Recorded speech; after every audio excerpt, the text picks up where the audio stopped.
PLD Projects presents Holy Snokes, a Star Wars podcast featuring PLD and Matty Gunner. May the Force be with you, always.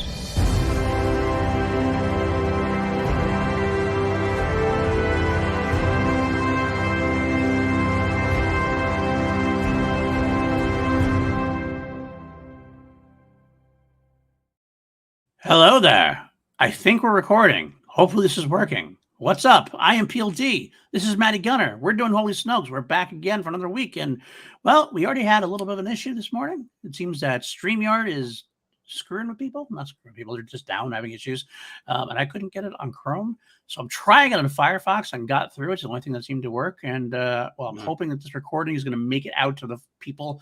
I feel like I'm like a rebellion trying to get the disc to Princess Leia with Darth Vader coming down the hallway. Manny died to release this podcast episode. That's, absolutely.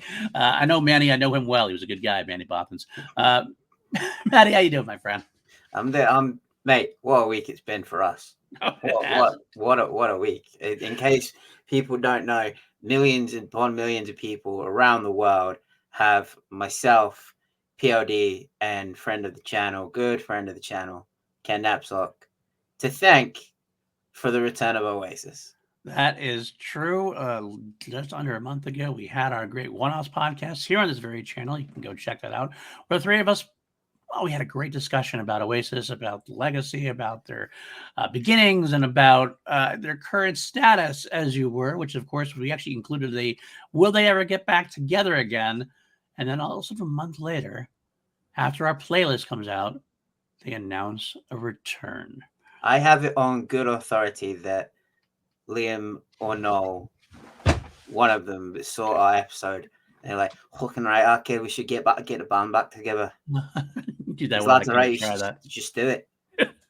I'm betting that actually what happened is they both watched it at the same time because they both are definitely big fans of ours. Oh, and sure. They made the call right after it was over. They kind of called each other and it's like, we got to do this. I can't do the accent. You got to do the accent, but. Either way, I'm excited. I'm excited for you, especially. I will say I was a little minorly bummed out at first because I know it's all over there, and I can't even afford to go out. I can't even go 20 minutes away sometimes. They'll be in the States. But I did see there's a leaked document that went out that I guess went out a little bit before.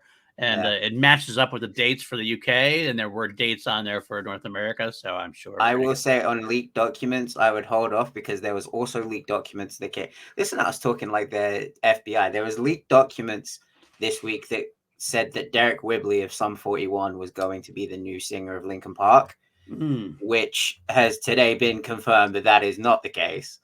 Right? I'm sure they will be. I'm sure they will be in the States this year, but. Next year, but I'm not necessarily counting dates yet. I'm just saying that the leaked documents show that they're actually probably planning something. And since the dates did match up, I bet they'd be close enough, similar to it. And I know whereabouts. There was a date in, which makes sense, in East Rutherford, where I just saw Metallica last year, Boston in July, which is great too. And Ken and I remember I got on Ken did his morning cup of coffee show, and we both kind of mentioned that for some reason Boston feels like a good place to see Oasis, and we couldn't tell if it was because there's a lot of drunken idiots there or what's going on. Boston. Shout out to Paige for Betty. Boston does seem like very laddish, right? It feels like it has that Oasis vibe to them. Yeah, it has a very lad culture vibe to it. I mean, to talk about the reach of how this is going, my friend Kat, Kat, if you're watching, hi. She lives in LA and she's planning on coming to Manchester. We're actually planning this out. And thankfully now that I am splitting my time between where I live and Manchester, it's possible. I'm not going to Wembley, dude. Oh no. I've heard Wembley's a shit audio wise. Wembley, the sound is shit. It's a bitch to get to. The area, you've got the crowning jewel, which is the stadium. But as soon as you leave the confines of the stadium, Wembley Park is a shithole. I'm not saying Manchester's much better, but if I'm going to go watch Oasis. That makes me sad, I got to be honest with you, because I know Wembley Stadium, the old Wembley Stadium was such a wonderful, I never got to see Wembley Stadium, obviously, but it's such a venue for such an amazing set of history there, obviously. Yeah. So it's kind of like, so the new one doesn't quite match Oh, up. the area around the stadium is beautiful. It's Right. expensive as shit, but as soon as you step out of that like stadium area into like North Wembley and Wembley Park, Right. it's a dump. It's a dive. It's an Yeah. absolute shithole.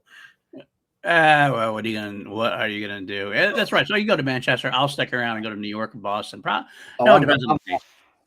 I've already texted Ken Knapsack if they play SoFi Stadium or the Rose Bowl as they're You're allegedly going out. playing, I am buying Ken Knapsack a ticket if I have to, and we are going. Same with all Diaz, same with Nikki Kumar. Like we are going. Nice, very nice. I wish I could join you guys for that too. We'll have to see. A lot of like wife, 3 kids, college, house that's falling apart, all that stuff. I don't know. I can probably make it out to Boston or New York, but other than that, I'm like, probably not. But I'm definitely excited to see them either way. I've been listening to our playlist a lot, and it's been a lot of fun. I took 3 Uber. I was in Manchester. Of course, they announced the reunion the day I'm in Manchester. I took 3 Ubers yesterday. 3 Ubers. Every radio station, everyone I got in, the radio was playing Oasis. Like everyone is just like stoked. Like there was just like, this is what this country has needed. Right. It's Oasis bringing the UK back. It's not the Labour Party. It's Oasis that's bringing the country together. Now I gotta say, I'm gonna say it. I gotta keep my fingers crossed the entire time, because a year away. It's a year away before these concerts, give or take, and a lot can happen in a year with those brothers. So let's hope that they can get along for a year at least. I got to imagine there's something in the contract that says that they have to go through with it, because these tickets ain't good. If they're playing like Wembley Stadium and Heaton Park, yeah, and especially Principality Stadium in Cardiff, that's a massive. Like that's where like the WWE do their shows at Principality. Yeah. So yeah. I will say, Mark Ellis sent me a text last night. It was like the video clip from Peaky Blinders, I believe. It's Cillian Murphy. Cillian Murphy going, no fighting. No fucking fighting. Yeah. That's he goes. That's Oasis's manager right now. If you're watching, you're coming too. I'm sure he will. Absolutely. Anyway, let's get out of Oasis and into Star Wars. That is our show we talk about here. Hell no. My fan cast is Noel Gallagher as Obi-Wan, Liam Gallagher as Anakin. That would be a threat. That would be good. Interesting. Hey, that would be a great way to get their energies out. Have a great lightsaber fight. Imagine Battle of the Heroes, but with the Gallagher brothers. Imagine them trying to remake Battle of the Heroes. Oh, that'd be awesome. We are a Star Wars podcast here on Holy Snokes. We always talk news and we always talk main topic. This main topic, as you just heard, is our prequel trilogy recast. We had a lot of fun doing our original trilogy recast a few weeks back. I figured we'd try it again, and I got to figure out in a couple of weeks we'll probably do a sequel trilogy recast if we have enough fun. Why not? Because we're still we're biding our time before Skeleton Crew comes out in December. I'm excited for that. I can't wait for that. I am kind of happy that the Acolyte discourse is pretty much over at this point, because I was a little tired of that discourse. I'm not going to lie. As much as I hate it for everybody who loved it so much and wanted to see a second season, I get it. And but I just kind of got to accept, I think, the fact that they're not getting a second season. Could there be some kind of story continuation at some point? Absolutely. But we'll have to see how that goes. Unless you got anything further to say, we should. Dude. I want to get into what we got again. I've been excited for this. Okay. Well, let's do our quick news bits first. We only have a couple of news bits to talk about, which is kind of a slow week. First of all, I mentioned the Acolyte. I'll talk about that real quick.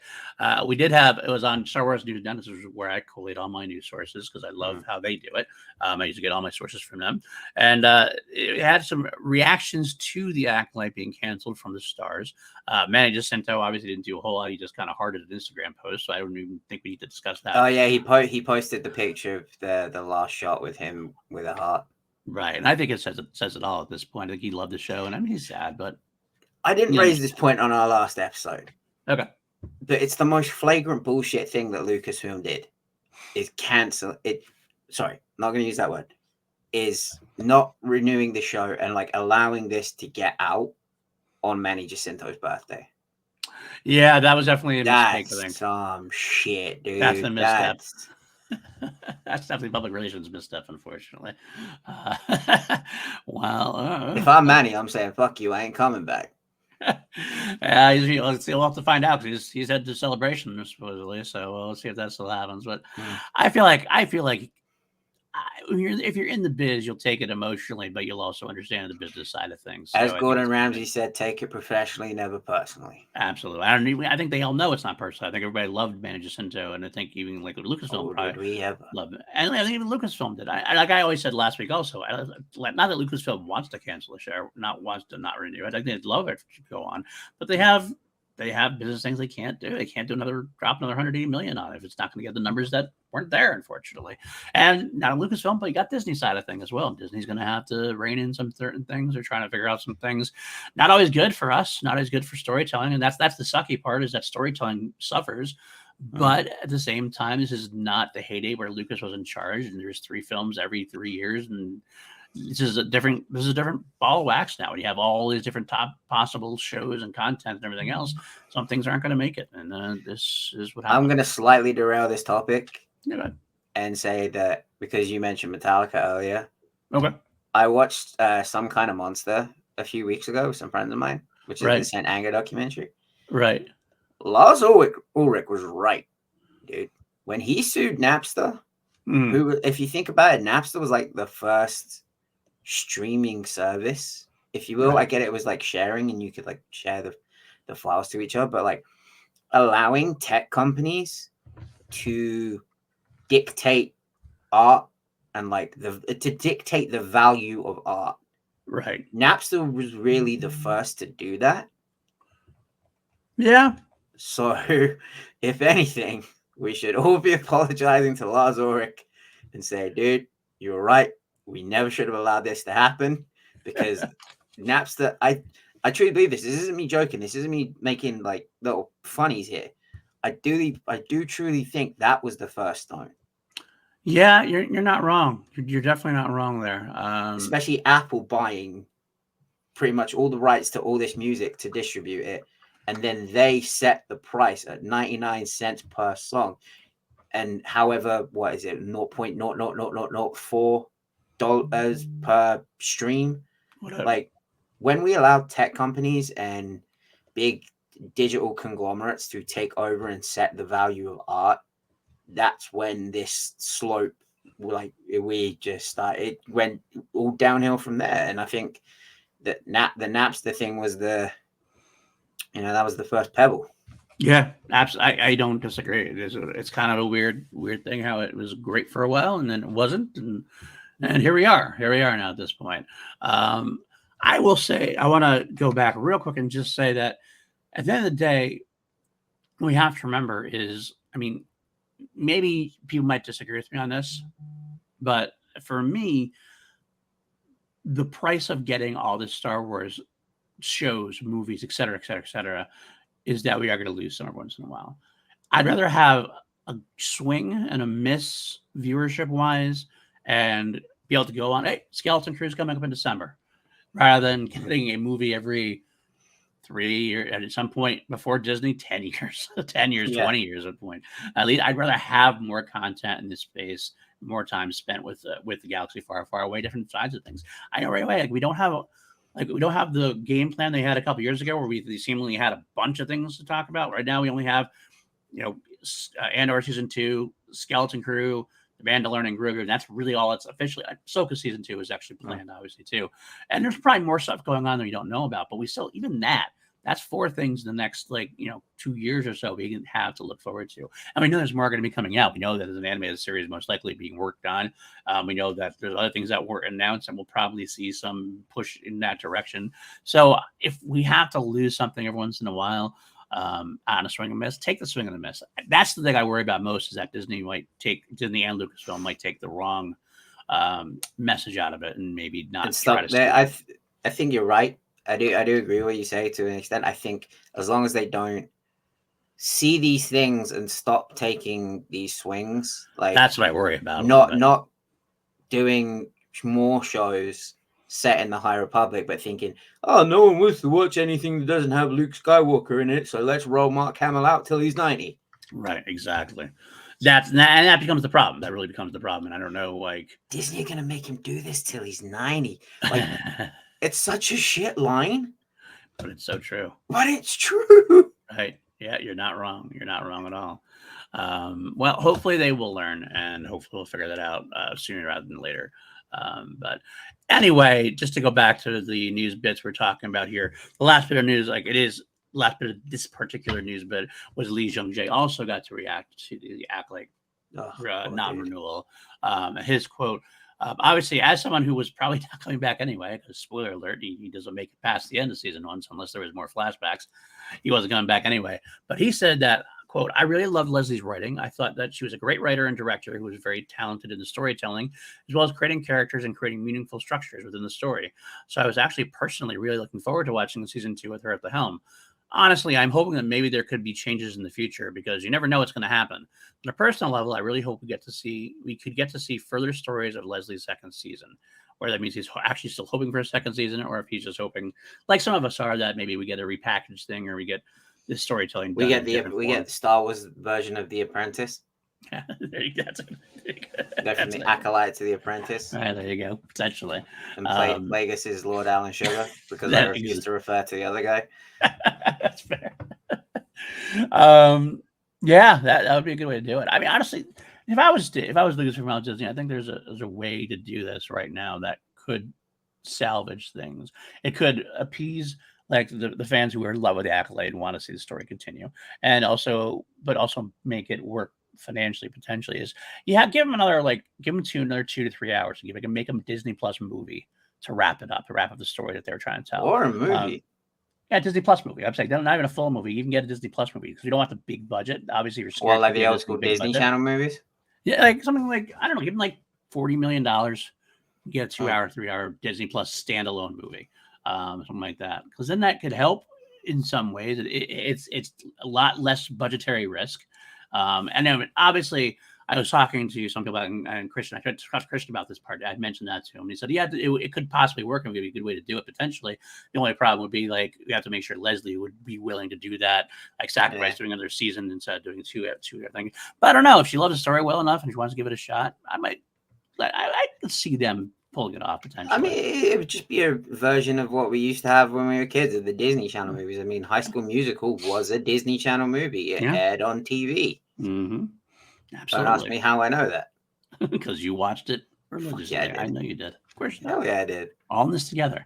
We're all in this together. I will say, I think it's a revenue source that they could do with. I think that having a movie could really help them out potentially. But and again, like I said, let them tell the story. Let them streamline it. Let them make sure, okay, we only have 2 hours to tell, so we got to just tell the main crux of the story here. And who knows? It could work. Because one of the problems I've had with The Acolyte and with other Disney shows, honestly, is that sometimes they don't feel like TV shows. Sometimes they feel like we have this 8-hour movie that we just cut up. Make it more of a TV show. This way we don't have to worry about that. It is like a pizza movie. Yeah, we're going to enjoy it. But would you rather take the pizza, fold it up, and eat the whole thing whole? Right. Or would you rather slice it up and eat it in small slices? It's still the same thing. We're still going to enjoy it either way. Absolutely. It just depends on how you want to stick it in your gullet. Absolutely. There you go. Good way to say it. All right. So that was Lee Jung Jae on The Acolyte. Now, other bits of news here. This is a really cool one for me. The Music by John Williams documentary. What do you mean for you? Yeah. You think I'm not going to be excited by a documentary on the greatest musician to ever live?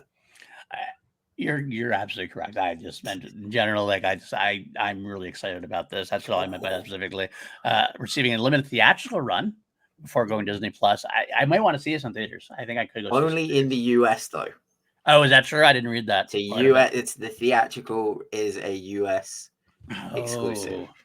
Well, I will watch it twice for you, maybe then. Okay. You'll watch it twice solely for me. Out of the kindness of your heart, you'll go to watch a documentary on the GOAT. Yes. The film will receive the only theatrical run in the U.S., I guess, before going to Disney Plus November 1st. From the log line, from his early days as a jazz pianist to his 54 Oscar nominations and 5 wins, the documentary celebrates Williams' Say that again. How many? 54 Oscar nominations And and how many 5, wins? 5 wins. Go. The documentary celebrates Williams' countless contributions to the moving image arts and music for the concert stage, as well as his indelible impact on popular culture. The film was directed by Laurent Bozero and produced by Lucasfilm, Amblin Documentaries, and Imagine Documentaries.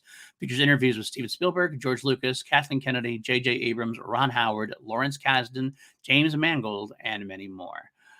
This is right up my alley, and this is actually the second documentary that Lucasfilm has done of this style. Talking about Light and Magic, and that's getting a second season.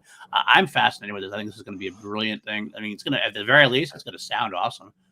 Yeah. I just want Harrison Ford to have an appearance, and I want him to retell the joke he told at Celebration. Are you aware of this joke he told on stage? Possibly. You have to remind me. Okay. We were there, and this had me like go from crying at John Williams being there to busting out laughing. They played Harrison Ford on stage with the Indiana Jones theme. Right. Harrison Ford comes on and he says, I hear that theme tune wherever I go. Yeah. When I go to the supermarket, when I go to sleep, when I get a colonoscopy done, I hear it. Absolutely. Yep. And then he just pauses for a moment and he goes, I'm clear. And everyone was like, ah. That's funny. Yeah, I'd love to see that as well. I'm sure I wouldn't be surprised if Harrison Ford got in on this as well. It would just make sense. So yeah, I can't wait for that. I got to see when it's coming out theatrically, but at very least November 1st, I'll be watching on Disney Plus as well.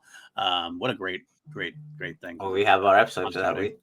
We absolutely do. We absolutely have the episodes for that week. It's always good when we get episodes for the week. Speaking of which, we do have the upcoming Lego Adventure thing we're going to have to deal with. That's going to be yeah, we do. So that's going to be an episode of the week for sure. All right, let's move on then to our final bit of news. Sigourney Weaver herself confirmed that the Mandalorian Grogu role is happening.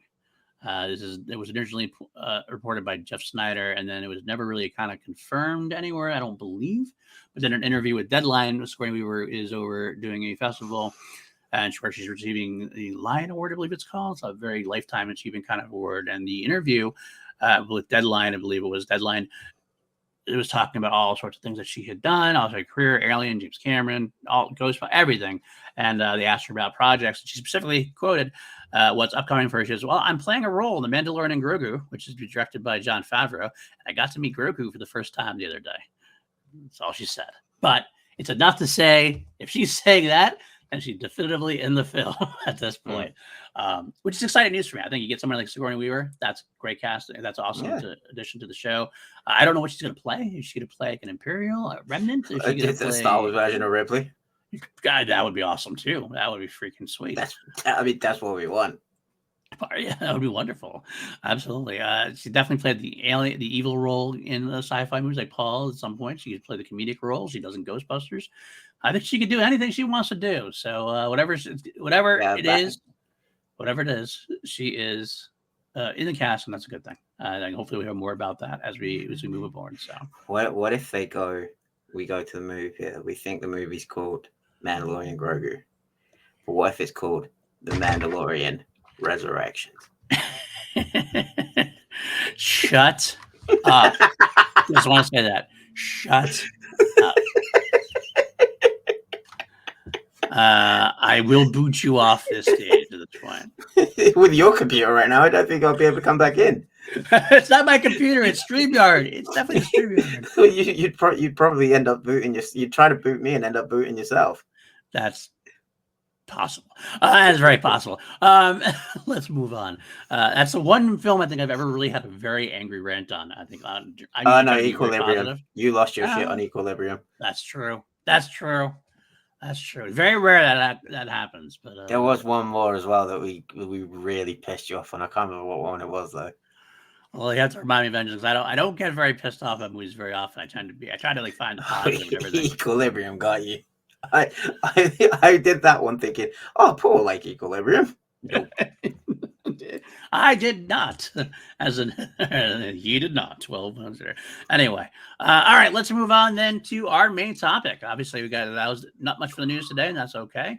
We got our prequel trilogy recast. Last week we did an original trilogy recast, or last couple episodes ago, rather. We decided to expand it just a little bit. Last time we had 4 to do, I believe, and now we have 6 to do. We got Qui-Gon, Jin, Obi-Wan Kenobi, Padme, Queen Amidala herself, Anakin Skywalker, a villain of to be determined. We figured we weren't going to do Palpatine because we'd already done Palpatine last time. Obi-Wan we knew we did last time too, but it's young Obi-Wan, and I figured it makes a difference. And we could also do a minor character that can, your miles may vary on how minor it is, but we'll let that one go. Didn't you go for Obi-Wan Kenobi as your minor character last time? I think I did. Yeah, you put Denzel as Obi-Wan as your minor character. Well, which, to be fair, Obi-Wan in the original trilogy could be considered a minor character. Empire Return, he's very minor. He has the one scene in Return of the Jedi. He's got the couple brief scenes in Empire. Hell, in A New Hope, he dies halfway through the first A New Hope. Exactly. So, spoiler alert for 1977 Star Wars if you haven't seen it. All right, he's the Boromir of Star Wars. Like he dies like midway through the first one, yet somehow they can't stop talking about him throughout the rest of the fucking trilogy. That's a good point. Okay, so why don't we go ahead? You said to me, you're excited about your recast because you DM'd me and you were like, "Do you want to know? I got a thread going here. Do you want to know?" I got a thread. I'm like, okay. I'm like, no, I don't want to know. I want to be surprised. I have like 2 mini threads in mine. One of which I know you'll like, and one I got to tell you, I'm winging because I have 2 people for the one choice. I can't decide who I want it to be, so it's gonna be one of those things where I get there, I'm just gonna go, okay, and it's this person.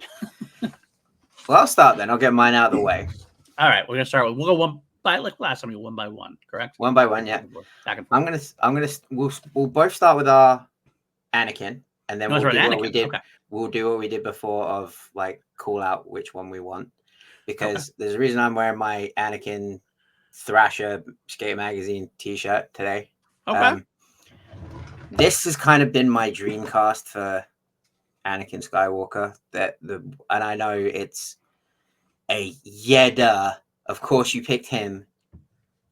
Literally my favorite actor of all time. Heath Ledger. Oh, interesting. Very interesting. I didn't think about him because he's passed on. So I was kind of figuring out. I mean, and that's not. I didn't mention that as part of the rules. So obviously, you could. Notice how I didn't give you any rules this time. You didn't give me any rules. I'm hoping you didn't put Cillian Murphy or Tom Cruise. No. Okay. Because I didn't put there is a thread. There is a reason why I put him first. Ledger. Okay. But like, imagine the fire of Heath Ledger. Like, you've got he is very much teen heartthrob. Not saying Hayden's not, right? But like, he is like, everyone loved him. Everyone wanted to work with him. No one ever said a bad word about Heath Ledger. Right. And you look at what his range of what he can do. He can play the Joker, a maniacal, twisted, evil, someone who literally just wants to watch the world burn. Yeah. Or he can play this super low. You go to Brokeback Mountain, he plays this super, while at first reserved and very like, oh, I don't know about this. Like, a very loving, caring person. And then you go to him in my favorite movie of all time, A Knight's Tale. He's literally playing a knight. Yeah. Someone who came from nothing, from Cheapside in London, which is like, essentially, you could probably equate it to Tatooine, to becoming a royal knight. Yeah. So for me, he's like, yeah, duh. And I've always wondered, like, if Heath Ledger was it. I know he played the Joker, so I know he's got the big franchise thing down. If Heath Ledger was in Star Wars, what could he have done? And him as Anakin, I think he would have destroyed that role. I don't disagree. I think that Heath Ledger would have been great. I only never even considered him because my plan, my running thing, whatever. I'm doing it now. I'm doing the prequels. Okay. Like we did the original trilogy Cool. a few years ago, and now so this is the prequel trilogy we're doing now. So it had to be current actors who were alive and going through that route on. But I think that with your thought process in mind, absolutely Heath Ledger would be a phenomenal choice. Only potential downfall I have with that, and it all depends on when you're filming it, because obviously doesn't mind where you're filming it. Was he, if you're looking at like Joker age, is he a little too old for the role potentially? No, I'm thinking like A Knight's Tale, around A Knight's Tale, Casanova era. That is your dream recasting, and then you can make that. You can do whatever you want to do. I did not put rules on it, so absolutely, hey, good choice. Funny enough, he actually was. He was only 2 years younger than Hayden. Yeah. You're not wrong. Yeah, at that time, absolutely. No, that's what I'm saying. At that time, absolutely. I'm saying by the time I'm thinking currently, because that's what was going through my mind when I was doing casting. And my Anakin is actually someone who is a little too old for the role potentially, but he also plays younger. So I think he might be able to get away with it. And that is part one of my thread. Stranger Things is Jamie Campbell Bower. Jamie Campbell Bower, who has a darkness within him for sure, but he also kind of has that heroic swagger, that kind of charisma that you would need, but he can get to that dark place very easily, I think. I'm okay with him looking a little old. If 32-year-olds can play high schools, like a 35-year-old can play 21 a little bit. I think he could be a potentially very powerful Anakin. Yeah, dude. Yeah, that's a good one. I like that. See, you knock out with these fan castings. I like when you do these. Well, I appreciate that. I don't always agree, but I did like that one. I did like that one a lot. So, all right, who do you want next? It's on my turn. Okay. I'm gonna go with my cheap one. This is the cheap one for me. I'm gonna do my Obi-Wan. Okay. Now, if you remember my last original trilogy recasting, I cast Denzel Washington in the role as Obi-Wan Kenobi. Don't tell me. So who am I gonna do? Denzel. John David Washington. Oh, you son of a bitch. Come on now. It was right there. I love John David Washington. I think he has enough swagger for the young Obi-Wan for sure. He does. And but he does have he's got that wisdom inside too. You can feel like he has something going on inside that he can make it. He's got that composed demeanor as well. Absolutely. But he can give it when he needs to. If you look at some of his roles, like in The Creator and things of that nature, he's really good at what he does. And I just thought, if you're going to have the younger Denzel, then you might as well actually have the younger Denzel. Yes. I don't know why. For some reason, I thought you were just going to have Denzel again. I mean, that would work. I just de-age him. That'd be great. But this is easier. This is less on the budget. All right. How about you? Your Obi-Wan. So mine, you're going to see a theme in this of actors who have a connection to Heath Ledger. Okay. For this one, you need someone who can play the big brother to Anakin. Not necessarily someone who's like quite wary, kind of almost teacherish, but like also like rag on him and, tease him here and there. Yeah. The connection being there is these two actors have actually, Heath and this actor have actually played the same role. Jude Law. All right. Yeah, no, I was thinking that's where you're possibly going. Absolutely. Jude Law would be an awesome one. What Jude Law Watson. Take Jude Law as Watson out of Sherlock Holmes. Yep. And put him in the shoes of Obi-Wan Kenobi. Oh, he's got charisma for days. He has swagger, absolutely, but he does have that kind of wise mentality as well. I mean, he's played it well when he played Dumbledore in the Fantastic Beasts movies. He's got that knocked down. I mean, he's got Skeleton Crew coming up. He appears to be a more different kind of wise, but definitely has the wisdom beyond his years. And I could see him. Oh, absolutely. Him and Heath together would be brilliant. Wants to play it by the book, but also knows that sometimes you got to dip your toes into that gray area, and could very well be led astray by Anakin sometimes. But yeah, I just like Heath and Jude together. Oh yeah. Oh yeah, absolutely. I love that. Great casting, good choice.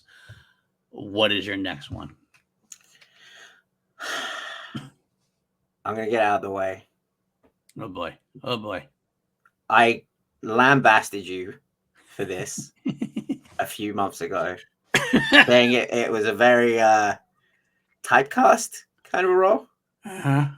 This is the one of I got two that.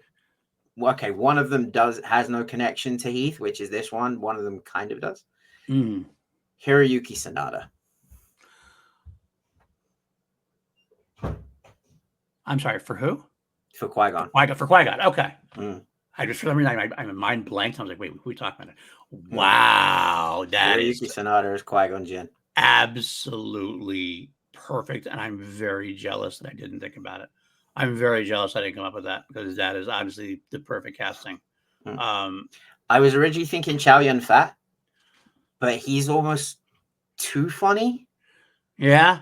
If you think of him in like Bulletproof Monk and even in Crouching Tiger, he still is like kind of comedic. Qui-Gon, he's got that little sly humor about him, but I felt like Chow Yun-Fat would be like almost too comical. So I was like, okay, who is like a quintessential Ronin? Yeah. Hiroyuki Sanada. Damn. I just want to, like, that's gonna be my choice too now. I absolutely don't, honestly, like that is, I mean, I do have my own and I will give it to you. And imagine like Hiroyuki Sanada passing on pearls of wisdom to Jude Law. God, that'd be freaking sweet. That is freaking well done. You win this round for sure. Absolutely 100%. I am honestly, like, I'm sitting here really disappointed that I did not think of him. Like, I'm angry with myself for not thinking of him, because that's. I mean, you kind of inspired it, because when we talked about Hiroyuki Sanada potentially joining the franchise, you said you wanted him as like the wise old master. So I was like, I'm just gonna take PLD's idea and use it for myself. Damn it! You're so smart. All right. Who you got? For my Qui-Gon, this is actually the one I had difficulty with. This is the one I had too for both of them in the series of movies I'm watching now. For Two Mediocre White Dudes on Film, I'm plumbing the depths of the John Wick franchise, and I think my Qui-Gon Jinn is going to be Keanu Reeves. Oh, okay. That wasn't where I thought you were going to go, but that is still fucking awesome. Question: where do you think I was going to go? Ian McShane. That's the other guy I had. That was their name. I couldn't decide back and forth. I was stalling out. What I was trying to say is I see them both different ways playing that role, but they both could be very cool. Ian McShane, the only reason I think I went Keanu is Ian McShane's just a little too old for the role for me at this point, because it's to be the action part of it at this point. The character part of it, I think he would do a phenomenal job with Qui-Gon. Keanu could absolutely do the action. And there's some part of him, even though he's got that kind of like blank look, I think it works. It'll work when like being that Zen part, because Qui-Gon's the most Zen of the Jedi for sure. I think he could. He doesn't get rattled. He doesn't get rattled hardly ever.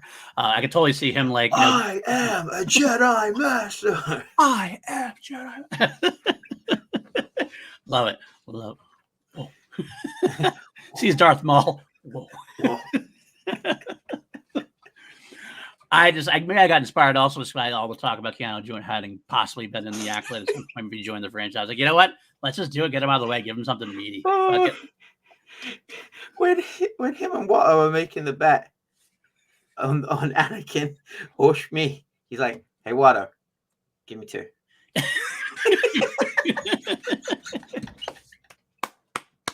I love it so much. He starts going down. He starts chasing Darth Maul. He flies down the ship and starts screaming.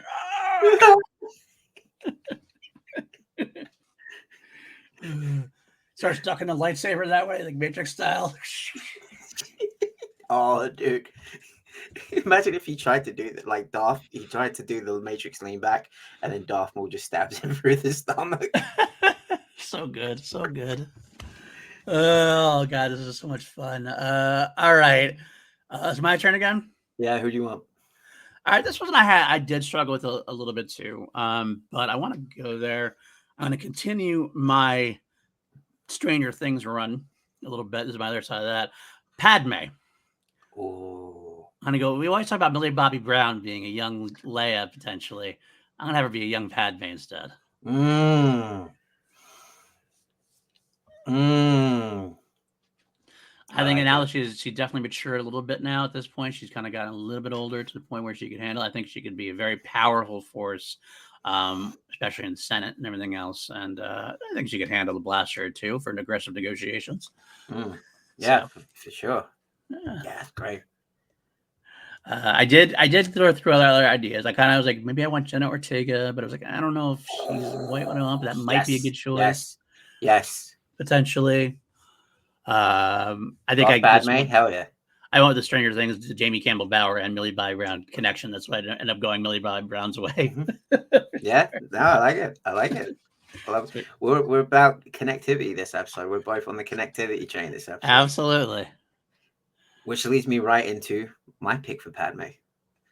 I mentioned a little movie earlier by the name of Casanova. She's born the year after Natalie Portman. Give me Natalie Dormer. Oh, wow. Wow. Yes. Feisty as hell. Oh yeah, absolutely. I didn't even consider her. She's one of the. I'm again mad I didn't consider somebody. Her and Heath were in Casanova together. They have that chemistry, if you will. And like you see her in her Game of Thrones episode, like She's Padme. She is definitely Padme, a little more sinister than Padme, but definitely got the same passions as Padme for sure. I love that choice. That's a great choice. That's a wonderful choice. I like that a lot. Good choice there. Okay, how about you? Got two left. We'll end on the villain. Give me your minor character. All right. Well, you're gonna give me your minor character first, right? Oh, okay, fair enough. Again, this is where the direct connection to Heath ends, and the villain we go a little bit of 7 degrees up. Playing Chancellor Valorum. You want someone who has that kind of presence of a politician, of like, I get you're important, but also you're pathetic. Right. Like you're weak, you're pathetic. Jason Isaacs as Chancellor Valorum. Oh, hell yes. Hell yes. Oh yeah. Oh god, I would want to expand his role a little bit, but yeah, absolutely. That's the problem with these minor characters that we're doing. Like, it's like I'd love to see that, but I want to see more out of him for that.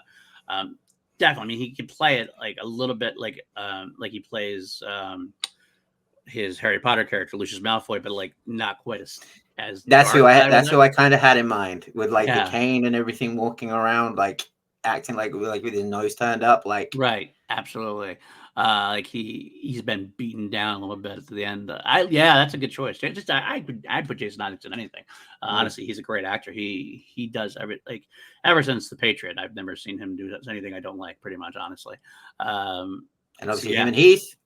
Yeah, absolutely. That's a connection. I know, absolutely, 100%.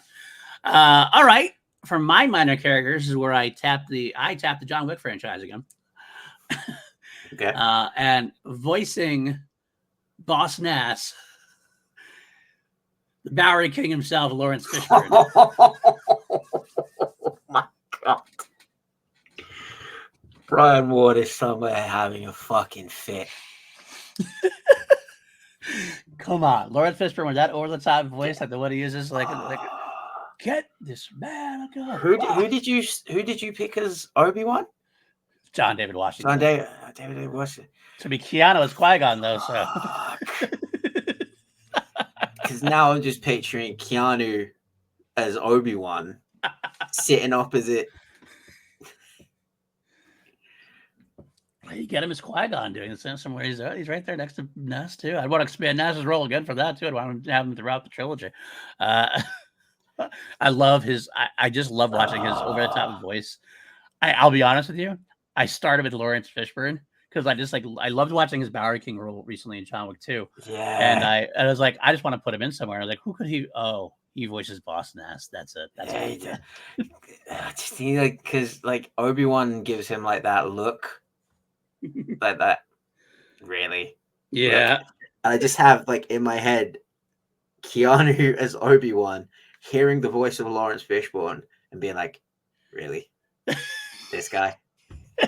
This is who you got? I love it. I love it so much.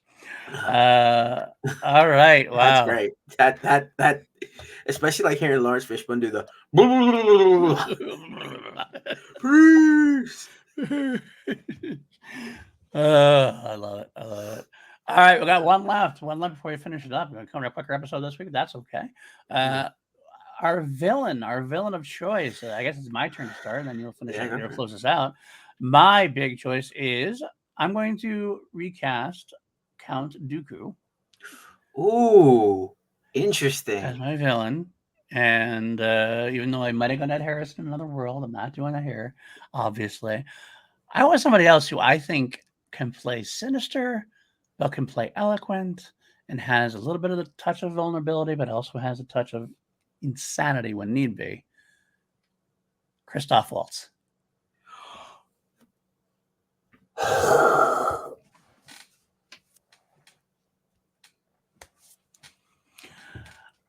That might be my favorite recast. Fuck. That might be my favorite recast for sure. Of mine, anyway. Hans Landa as Count Dooku, Darth Tyrannus. Dude. That's like, fucking awesome. Thanks, sir. That's not just because I love Christoph Waltz. He's good in literally everything he does. I've never seen that. I've never not liked him. Never. Yeah, he'd crush that. He's got like that elderly, like gentleman kind of demeanor about him. Like enough intensity. You know that you're not. If you're in a room with him, you're probably the one that's not supposed to be there. There you go. Absolutely. The only difference we'd have is when Obi-Wan is in the lights and Attack of the Clones, he's in the prison. I guess Christoph is going to ask for a glass of milk from him, but I like that. It's good. Thank you very much. Thank you very much. All right, close us out, my friend. Close us out. This is, again, I'm going back to this is like a 7 degrees of Heath Ledger because the prequels are Anakin's story. Mm-hmm. So I base my roles all around people who have either worked with Heath or really, really wanted to work with Heath. Right. If we've got Count Dooku as Sir Christopher Lee, I want another knight in there. I want another actor with the same gravitas, to use that word, that can go toe to toe with Sir Christopher Lee in a scene together. And this is an actor who has said on multiple occasions he is gutted that he never got to work with Heath Ledger because he was such a fan. Sir Ian McKellen as Palpatine. Oh, wow. Oh, yeah, that's a good one too. I mean, Ian McKellen could do anything, but he's most well known probably nowadays. Well, I guess for Magneto, see, I was going to say for Gandalf, but Magneto's probably just as big for him. So he can do that powerful Lord stuff. Oh, man, because he's got the charisma to be able to, like, sweet talk you, but he's got the, like, because he is smarter than you. He basically just, every time he says something, yep, he's smarter than me. So you want to believe him. And, oh, God, yeah. Oh, that would be great. And him and Heath together? Oh, that's a dynamic duo right there. Dastardly duo for Andrew Guy's sake. What a powerful choice that would be. Great. Oh, that's a great recast. It's a great cast, my friend. Because if you look at the character of Palpatine, he's someone that Anakin really looked up to. Yeah.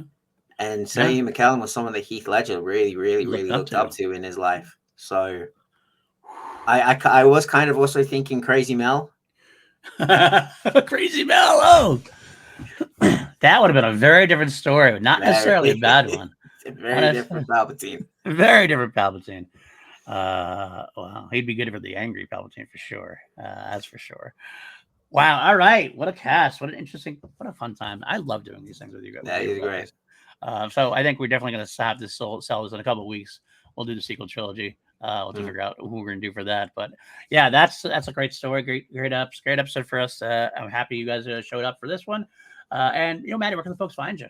You can find me on social media at Matty Mourner. You can find my band Mourner, Mourner, on all streaming platforms. We just shot our music video for our new song, The Truth, which is going to be coming out, I believe, October 2nd, I think.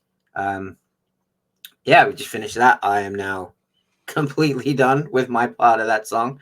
I'm going to let you, the listeners, do what you want with it from here on out. Yeah, and you can find me here every week for PLD Projects, Holy Snokes, and for the episode of the One-Offs with Ken Knapsack. Go check that out. We talk about Oasis a lot. Yes, we do. Yes, we do. All right. Yeah, you can find me all over. You can find me Twitter. I apologize for Denuzio. I'm on the other socials, but I don't tend to do much on them yet. I still would like to get on them more, but you can find me obviously all over this channel for sure. We have a lot of great shows. Yesterday we came out with our John Wick Chapter 2 for 2 Meter Wait Twos on film. Had a great time with PJ Campbell, and I have a great time every week with that. Even with him telling you that you were wrong? Even when he tells me he's wrong. He did tell me I was wrong. He was wrong. He was wrong telling me I was wrong, but he did tell me, and I'm okay with that. That was regarded. I'll even give you a tease. We disagree over common. Let's put it that way. Check out more on that when you watch the episode. And tomorrow we have a review comes back. Me and Lego every other week do a episode on the V franchise. We are the 2009 reboot. We're basically hate watching at this point, unfortunately. But it's a lot of fun to talk about it. I'm not going to lie. Still having a lot of fun talking about it. Queen podcast Crown Jewels comes out on Friday. This week's song Coming Soon by Ryder Taylor from the Game album. Yeah, we're doing some good stuff there. One-offs. Again, we talked about the Oasis episode. We actually had another episode in between. Mark Ellis and I talked about the Money Van Halen. And then in next month, we will have an episode with the great Chris Clark talking Billy Joel. Of course. Of course, absolutely. What else? Well, why not? Why wouldn't we? And that's what we do here. And if you want to help out the channel, subscribe, like, comment, help us fight the almighty algorithm. Join patreon.com/PLD Projects. It really helps keep the lights on. People like Austin Caddell, Brandon Buckingham. I'm giving some more stuff for the Patreon than I had been in a while. Getting some early access videos, things of that nature. And yeah, it's a fun time. If you can't though, I get it. I understand. Just help us out any way you can. Like liking helps, subscribing helps. Sharing helps, commenting helps, all that good stuff. So yeah, I guess that'll do it. Next week, we don't have a topic in mind yet, I don't believe. Did we didn't talk about any topic yet. We about to come up with something. But this is something this is an announcement I do have to make. I do have to make this announcement. I forgot. Oh yeah. Next week we are changing days due to scheduling things in my household. I'm going to be unable to record on Wednesdays for sure, specifically. So we were to move our day one day forward and Thursday, or one day back, I should say. Thursdays, every Thursdays, Holy Snokes will be on now. There's a little bit of time. Therefore, that does mean like when Skeleton comes out, we'll actually have a day to digest it instead of rushing it out. I like that. And that's okay. I'm okay with that at this point. So yeah, we'll switch back. Usually I have a review on every other Thursday. Review will now air every other Wednesday. I record that earlier in the week anyway, usually, so it's not that big of a deal. I'll just push that back a day earlier so we don't have 2 episodes dropping on the same day and fighting with each other and eating each other, as it were. But yeah, that's all we got to do for that. And we'll come up with something. I know in 3 weeks we're going to do the Lego Rebuild the Galaxy. That's 3 episodes from now. Got 2 episodes to figure out what to do in between. Always going to talk about the news. Always going to talk about Star Wars. We'll figure it out. But that is next time. And until then, may the Force be with you, always.